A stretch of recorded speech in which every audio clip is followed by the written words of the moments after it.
Diazonium salts. तो nitrogen containing compounds में already हमने मेजर पार्ट देख लिया, वही एमाइंस है। तो बहुत लोग ग्रुप को सर नेक्स्ट चैप्टर तो नाइट्रोजन कंटेनिंग कंपाउंड्स से आपने अब तक कुछ वीडियोस पोस्ट नहीं किया। अरे भाई, नाइट्रोजन कंटेनिंग कंपाउंड्स के अंदर ही एमाइंस है, तो एमाइंस चैप्टर ही नाइट्रोजन कंटेनिंग कंपाउंड्स है, तो ही एग्जाम में आने वाला पढ़िए। ठीक है, उसके अलावा नेक्स्ट पार्ट डाइजोनियम सॉल्ट्स का है, ये भी नाइट्रोजन कंटेनिंग कंपाउंड में है, नाइट्रोजन इसके अंदर भी है। और उसके बाद थोड़ा सा हम नाइट्रो कंपाउंड्स के बारे में, उसमें नाइट्रोजन है। पर मेजर सेक्शन जो है एमाइंस का है, amines is the main section, ये सब थोड़ा थोड़ा मात्रा में है। चलो आज हम बात करें डाइजोनियम सॉल्ट्स के बारे में। डाइजोनियम सॉल्ट्स जनरल फार्मूला उनका है Rn2+X-। R is an alkyl group और एलाइल भी हो सकता है, एलिफेटिक या एरोमेटिक हो सकता है R। एंड आपको पहले मैंने बताया था इसके बारे में, फिर भी एजो मतलब नाइट्रोजन, डाई एजो मतलब दो नाइट्रोजन N2, और IUM EM का बाद जब प्लस होता है उसके ऊपर प्लस चार्ज है तो EM आएगा, इसके सफिक्स एंडिंग EMs होगा। डाइजोनियम इज N2+, N2+ का मतलब डाइजोनियम। एंड सॉल्ट X- आ गए, तो सॉल्ट्स में it can be chloride, bromide. यहाँ पे जनरली जो है क्लोराइड होता है या ब्रोमाइड होता है या हाइड्रोजन सल्फेट होता है या फिर नाइट्रेट होता है। X can be Cl-, Br-, HSO4- या फिर NO3- हो सकता है। एंड डाइजोनियम सॉल्ट सबसे पहले डिस्कवर किया गया था जॉन पीटर ग्रेसिस द्वारा इन 1858। जैसे हम जानते हैं कि डाइजोनियम सॉल्ट जो है जनरली अनस्टेबल होते हैं, तो एलिफेटिक डाइजोनियम सॉल्ट्स तो बहुत ज़्यादा अनस्टेबल होते हैं, एरोमेटिक थोड़ा बहुत स्टेबल होते हैं, इसीलिए हम एरोमेटिक डाइजोनियम सॉल्ट का ही हम इस्तेमाल करते हैं। आपको याद होगा सैंडमेयर रिएक्शन में, मॉडिफाइड सैंडमेयर रिएक्शन में, that is Gattermann reaction, right, और अन्य जगहों पे भी जहाँ जहाँ हमने यूज़ किया है। तो ये always use aromatic diazonium salt. Benzene के ऊपर N2+Cl- हम यूज़ किया था, क्योंकि एरोमेटिक थोड़ा बहुत स्टेबल होते हैं, वो भी अनस्टेबल है, पर as compare to aliphatic they are more stable because of resonance, क्योंकि एरोमेटिक के उसमें रेजोनेंस होता है, रेजोनेंस की वजह से तो अधिक स्टेबल होते हैं, एलिफेटिक तो अधिक अनस्टेबल होते हैं। तो क्वेश्चन आता है ऐसे एग्जाम में, which of the following is the most stable diazonium salt. आपको देखना है एरोमेटिक डाइजोनियम सॉल्ट है क्या। बेंजीन पे N2+X-C एक स्टेबल, बाकी सब में से अधिक स्टेबल है। अब उससे भी अधिक स्टेबल कौन है, अगर बेंजीन रिंग के ऊपर, अगर बेंजीन रिंग के ऊपर इलेक्ट्रॉन विड्रॉइंग ग्रुप अटैच्ड हो तो स्टेबिलिटी बढ़ जाती है। तो electron withdrawing group on the benzene ring increases the stability of the diazonium salt. ठीक है ना। तो ये अनस्टेबल होने की वजह से इनका डिकम्पोजिशन होता है और नाइट्रोजन गैस रिलीज हो जाता है। So as I said, aromatic is more stable because aromatic diazonium salt में रेजोनेंस होता है। और अगर इलेक्ट्रॉन विड्रॉइंग ग्रुप आपका ऑर्थो या पैरा पोजीशन पे अटैच्ड हो तो फिर स्टेबिलिटी ऑफ डाइजोनियम सॉल्ट और बढ़ जाता है। तो आपको देखना है, पहले तो एरोमेटिक डाइजोनियम सॉल्ट चाहिए। अगर एरोमेटिक 2-3 ऑप्शन में दिया है, जनरली एक ही ऑप्शन में रहता है, 2-3 ऑप्शन में दिया है तो फिर देखो उसके ऑर्थो और पैरा पोजीशन पे कौन सा ग्रुप अटैच्ड है। अगर इलेक्ट्रॉन विड्रॉइंग ग्रुप अटैच्ड है तो फिर वो डाइजोनियम सॉल्ट स्टेबिलिटी और बढ़ा देगा, बेंजीन डाइजोनियम सॉल्ट स्टेबिलिटी और भी बढ़ा देगा। यही मैंने बताया, नोट कर लीजिए आप कि X जो है Cl- हो सकता है या Br- या फिर NO3- या HSO4-। X इनमें कुछ हो सकता है, ठीक है ना। How to name this diazonium salts. तो पहली बात तो N2+ का नाम तो वही डाइजोनियम ही रहेगा, वो डाइजोनियम बोलेंगे इसको। अब N2+ के आगे और पीछे के लोग बदल सकते हैं। अब X जो है वो Cl- होगा तो हम बोलेंगे क्लोराइड, अगर X आपका Br होगा तो हम बोलेंगे ब्रोमाइड, अगर X आपका NO3- हुआ तो हम बोलेंगे नाइट्रेट, अगर X आपका HSO4 हुआ तो हम बोलेंगे हाइड्रोजन सल्फेट, है ना, bisulphate hydrogen sulphate.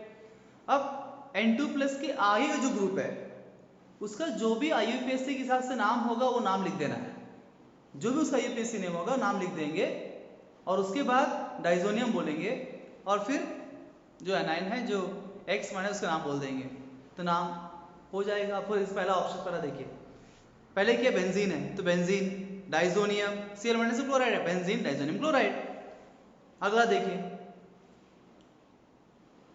This is toluene, है ना, बेंजीन पे CH3 इज टोल्यूइन, पर कौन सा position with respect to diazonium salt, it is in para position, तो हम बोलेंगे paratoluene N2 plus diazonium HSO4 minus hydrogen sulphate. बहुत सिंपल है। डाइजोनियम तो फिक्स है, उसका आगे और पीछे जो उनके जनरल नाम हम देते हैं वैसे नाम देने का, उसका आगे जो है उसका IUPAC लिखने का, उसके बाद जो आयन है सॉल्ट का वो जो भी वो एनायन का नेम जनरली हम बोलते हैं वही नाम होगा, chloride, bromide, nitrate, hydrogen sulphate add कर दो।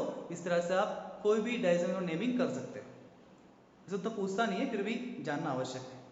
Now because diazonium salt is not stable in nature, परंतु डाइजोनियम सॉल्ट का इस्तेमाल करके हम क्लोरोबेंजीन, ब्रोमोबेंजीन, साइनोबेंजीन, फिनॉल जैसे कंपाउंड्स आसानी से बना सकते हैं। तो हम केमिकल प्रॉपर्टी से बात करेंगे कैसे हम बनाते हैं सब चीज़ें, पर वो सब बनाने के लिए आपको डाइजोनियम सॉल्ट चाहिए ना, पर डाइजोनियम सॉल्ट तो अनस्टेबल है, तो उसको हमें उसी वक्त बनाना पड़ता है, उसको हम बना के स्टोर लॉन्ग टाइम तक नहीं कर सकते हैं, राइट। उसी वक्त हम बनाते हैं और तुरंत इसका इस्तेमाल करते हैं। तो कैसे बनाते हैं? ऑलरेडी हमने एमाइंस चैप्टर में प्राइमरी एमाइन से रिएक्शन विथ नाइट्रस एसिड का टॉपिक है, वीडियो है, उसमें हमने बताया था। तो ये प्राइमरी एमाइन ही है और एनिलीन है एरोमेटिक प्राइमरी एमाइन।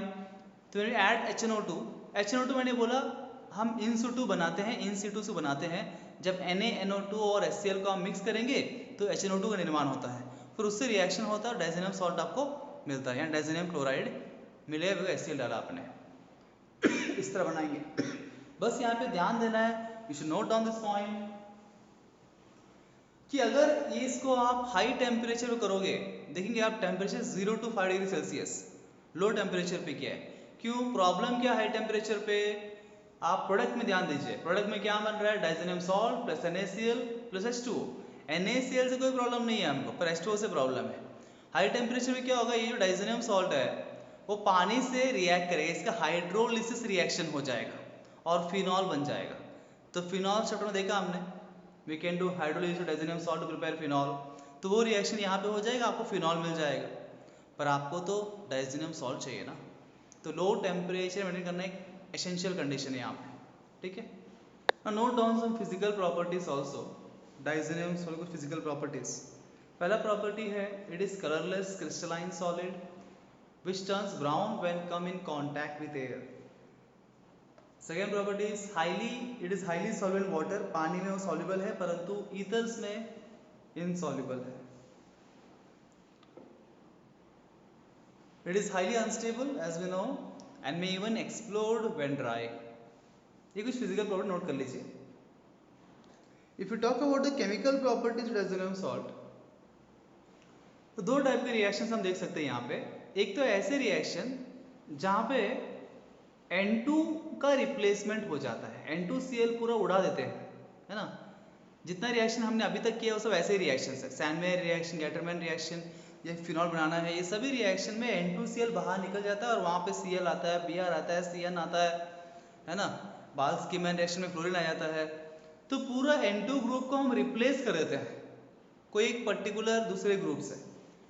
ऐसे रिएक्शन हम देखें तो वैसे एक तरह रिएक्शन होता है। सेकेंड टाइप के रिएक्शन जो होते हैं उसमें N2 रिटेन होता है, N2 कहीं नहीं जाता है, N2 ग्रुप जो डाइजोनियम है वो उसके अंदर ही रहता है। ऐसे दो प्रकार के रिएक्शन इसके अंदर हो सकते हैं। Let us see one by one. This are reactions with replacement of diazonium group. तो डाइजो ग्रुप पूरा हम यहाँ निकाल देते हैं वो रिएक्शन से जहाँ पूरा आपका डाइजोनियम N2 जो है उसको रिप्लेस कर देंगे कोई और आइटम से, कोई और ग्रुप से, है ना। तो फर्स्ट लिखिए, जो फर्स्ट रिएक्शन आप देख रहे हो डाइजोनियम सॉल्ट H3PO2H2O, है ना, in the presence of cuprous, कोई भी कुप्रस सॉल्ट ले सकते हैं आप, any cuprous salt you can take, मैंने Cu+ लिखा है यहाँ पे। तो एनी कुप्रस सॉल्ट के प्रेजेंस में रिएक्शन होता है। तो यहाँ पे क्या होता है, हम हाइड्रोजन एटम से डाइजो ग्रुप को रिप्लेस कर रहे हैं। First reaction we replace the diazo group with hydrogen, हाँ, तो N2Cl जाएगा, H आएगा। सेकेंड रिएक्शन में भी जहां हम अल्कोहल का एडिशन कर रहे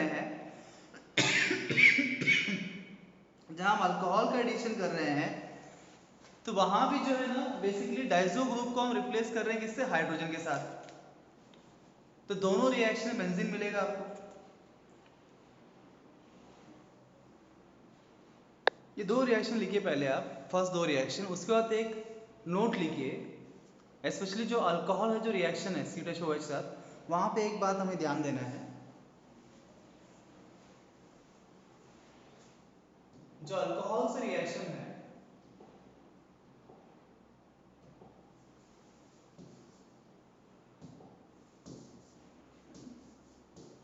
जो आपका डाइजोनियम सॉल्ट है, ये डाइजोनियम सॉल्ट मान लीजिए डिपेंड है कि हम कौन सा अल्कोहल यूज करेंगे। से इफ यूज, अगर हम यहाँ पे हमने भी इसमें क्या यूज किया, हमने इथेनॉल यूज किया। एक्चुअली जो अल्कोहल का इस्तेमाल करते हैं दो पॉसिबल, या तो हाइड्रोजन रिप्लेस करेगा या तो फिर अल्कोक्सी ग्रुप भी रिप्लेस कर सकता है। तो ये डिपेंड होता है कौन सा अल्कोहल है, कौन डाइजोनियम सॉल्ट है। तो इस केस में अगर इथेनॉल यूज करेंगे then the predominant product will be with hydrogen replacement, तो आपको बेंजीन के ऊपर H जुड़ता है, मतलब बेंजीन रिंग बनेगा। पर अगर मान लीजिए यहाँ पे आपने मिथेनॉल ऐड कर दिया, then the predominant product is not because of replacement of hydrogen, it will be because of alkoxy group, तो you will get benzene के ऊपर OCH3, ये आप नोट कर लीजिए। तो जो ये रिएक्शन में लिखा है वो सिर्फ इथेनॉल के लिए, मिथेनॉल यूज किया तो फिर प्रोडक्ट ऐसा ईथर बनेगा। दोनों मिलते हैं दोनों में, परंतु ये प्रेडोमिनेंट होता है इसमें, ये प्रेडोमिनेंट होता है इसके अंदर, ठीक है, ये सब नोट कर लीजिए आप। अब अगला देखिए, नेक्स्ट के CuCl, HCl, CuBr, HBr, जब रिएक्शन देख रहे हो, ये कौन से रिएक्शंस है, याद आ रहा है कुछ? सैंडमेयर रिएक्शन है, this two are Sandmeyer reaction. तो कुपरस क्लोराइड और HCl के प्रेजेंस से हम करते हैं सैंडमेयर रिएक्शन, डाइजोनियम सॉल्ट से मिलता है क्लोरोबेंजीन। यू पुट CuBr, आपको मिलेगा ब्रोमोबेंजीन। वैसे CuCN डालेंगे तो आपको मिलेगा cyanobenzene. This reactions we saw that in Sandmeyer. वैसे अगर आप कॉपर पाउडर का इस्तेमाल करेंगे instead of cuprous chloride, cuprous bromide के बदले अगर हमने कॉपर पाउडर इस्तेमाल, क्या बोलेंगे हम? मॉडिफाइड सैंडमेयर रिएक्शन या गैटरमैन रिएक्शन बोलते हैं। ये भी हम पढ़ चुके हैं, पता है आपको। तो नेक्स्ट रिएक्शन वही है, ऑलरेडी वी नो इट। उसके नेक्स्ट रिएक्शन को भी हम जानते हैं, हमने ये भी किया है प्रिपरेशन ऑफ एराइल हैलाइड्स में, मैक्सिमम रिएक्शन हम कर चुके हैं। तो फिर आयोडोबेंजीन के लिए हमने कोई स्पेशल नेम रिएक्शन नहीं पढ़ा है, डायरेक्टली आप Ki पुट करिए तो आयोडोबेंजीन मिल जाता है। फ्लोरोबेंजीन बनाने के लिए Balz-Schiemann reaction, that is HbF4 add करते हैं हम, HbF4 फ्लोरिनेटिंग एजेंट, तो that is called Balz-Schiemann reaction, already पढ़ चुके हैं वो भी हम। तो फ्लोरोबेंजीन मिलेगा आपको।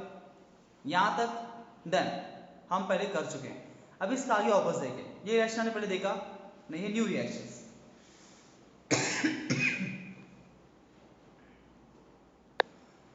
अब देखिए अगला दो रिएक्शन जो है वो नाइट्रोबेंजीन बनाने के लिए है, डाइजोनियम सॉल्ट से नाइट्रोबेंजीन। पहला कि HbF4 followed by NaNO2 and copper powder. तो मैंने 1 2 लिखा है, उसका मतलब कि फर्स्ट स्टेप में हम HbF4 डालेंगे। व्हेन यू ऐड HbF4 क्या होता है, H प्लस और Cl माइनस निकल जाएंगे HCl बना के, BF4 माइनस जो है Cl माइनस वाले आ जाएगा, तो N2 प्लस BF4 माइनस बनता है आपका इंटरमीडिएट प्रोडक्ट। तो यहाँ मैंने सिर्फ मेन प्रोडक्ट्स लिखे, वो इंटरमीडिएट बनता है, तो उसके ऊपर फिर NaNO2 जब ऐड करते हैं तो वो पूरा डाइजोनियम के साथ निकल जाता है और वहाँ पे NO2 ग्रुप आता है, it's a good leaving group, जल्दी निकाल देता है। फिर वहाँ पे NO2, दो स्टेप में आप कर सकते हैं। या फिर डायरेक्टली अगर आपने मान लीजिए HNO2 और कुपरस ऑक्साइड डाल दिया तो वन स्टेप रिएक्शन होगा, नाइट्रोबेंजीन मिल जाएगा। Either way you can do, you can prepare nitrobenzene, है ना। या तो आप HbF4 डाल के फिर NaNO2 ऐड करो इन the presence of copper powder, या फिर डायरेक्टली HNO2 और कुपरस ऑक्साइड की प्रेजेंस से भी आप कर सकते हो, नाइट्रोबेंजीन आपको मिल जाएगा। नेक्स्ट रिएक्शन देखिए, जब डाइजोनियम सॉल्ट में ऐड करेंगे हम H2S, तो क्या यहाँ पे आपको थायोफिनॉल मिल रहा है। जैसे H2O किया हाइड्रोलिसिस तो क्या हुआ, बेंजीन के ऊपर OH आ गया। अब H2O के बदले H2S है तो OH के बदले क्या ऐसा आएगा। पर यहाँ पे एक प्रॉब्लम क्या है, अगर मान लीजिए एक्सेस मात्रा में आपका डाइजोनियम सॉल्ट है तो प्रोडक्ट कुछ ऐसा बन सकता है, प्रोडक्ट कुछ ऐसा बन सकता है।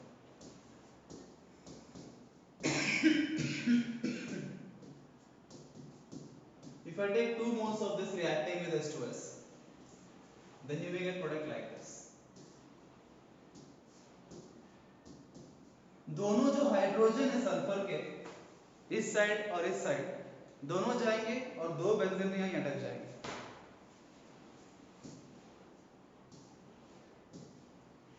In case you have excess diazonium salt, then the product may become like this. Now if you add KCNO, अगर आपने KCNO ऐड कर दिया, बेसिकली क्या है, यहाँ पे आइसोसाइनाइड है आपके पास, NCO group is isocyanide group, और वैसे ही ऊपर KCNS है, दैट इज आइसोथायोसाइनाइड ग्रुप है NCS। NCO is isocyanide, because O के बदले वहां पे S है तो थायो आएगा, आइसोथायोसाइनाइड ग्रुप। इनको ऐड करना है, इस ग्रुप को वहां पे ऐड करना है, तो आपने KCNO ऐड कर दिया। जैसे आप देखो पहले आपने KI ऐड किया था, है ना, जब KI ऐड किया क्या हुआ, N2Cl गया और वहां पे I आ गया, मतलब बेसिकली क्या हुआ, वो KCl बना होगा, N2 गैस रिलीज हुआ होगा और आयोडीन वहां पे आ गया। वैसे यहाँ भी होगा, जो डाइजीनियम सॉल्ट का Cl है वो K के साथ जाएगा, K प्लस Cl बना KCl बन जाएगा, N2 निकल जाएगा और ये CNO वहां पे आ जाएगा, वैसे CNS वहां पे आ जाएगा, है ना। तो सिंपल रिएक्शन से यहाँ पे डाइजो ग्रुप को निकालना है, जो ग्रुप ऐड कर रहे हैं वहां पे ऐड कर देने का है ना। Understood? This are the reactions in which we replace diazo group, और इसमें मेजर रिएक्शन पहले देख चुके हैं, simple logic. Thank you very much. In the next part of this video, we will see other reactions of diazonium salt.